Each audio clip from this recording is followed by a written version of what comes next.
Has your family ever bothered you over baby names? My mother-in-law legally changed my newborn daughter's name while I was unconscious after a C-section. I woke up 3 days later to find the birth certificate said Patricia instead of Luna. Luna is a ridiculous hippie name, she told me with a straight face. I saved my granddaughter from a lifetime of embarrassment. My husband just stood there, silent. For 9 months, we'd planned everything around the name Luna. The nursery had moon and stars. We'd already ordered personalized items. I'd dreamed of calling her my little moon baby. How is this even legal? I whispered, still groggy from surgery. I told them there was a mistake on the paperwork, she said smugly. As the baby's grandmother and a retired hospital administrator, they trusted me to fix it. That's when I learned she'd been planning this for months. She'd researched the hospital's policies, befriended the records clerk, even brought corrected paperwork with my forged signature. Patricia was my mother's name, she announced. It's a family tradition. My husband finally spoke. Mom, you can't just... It's done, Michael. The name is registered with the state. Luna was never a real option anyway. I was trapped in a hospital bed, barely able to move, holding a baby whose legal name I hated. The next morning, I called the hospital administrator. I'm sorry, but the paperwork has already been filed with the state, she explained. Your mother-in-law showed proper identification and said there was an error. She forged my signature. Do you have proof of that? I didn't. I was unconscious. The lawyer I called gave me the devastating news. Without evidence of fraud, this becomes a very expensive legal battle. You're looking at $15,000 minimum, and there's no guarantee of success. Money we didn't have for a newborn. But I refused to give up. I spent weeks calling every office, filing every form, begging every clerk, the state vital records office, the hospital administration, anyone who would listen. Please, I'd say.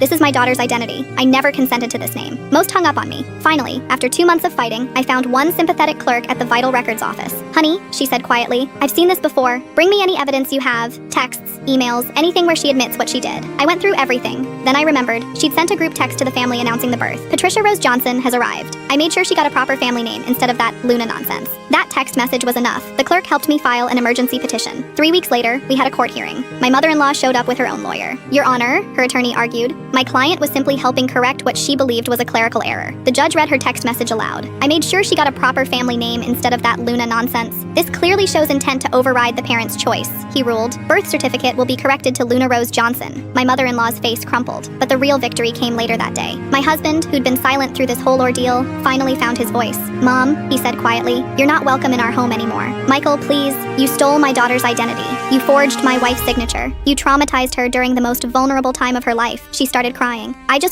don't care what you wanted. You're done making decisions for our family. It's been 2 years. She sends birthday cards that we don't open. She calls and leaves voicemails we don't return. Luna is walking now babbling mama and dada, completely unaware that her grandmother tried to erase her identity before she could even speak. Sometimes I wonder if we're being too harsh. Some violations can't be forgiven, even from family.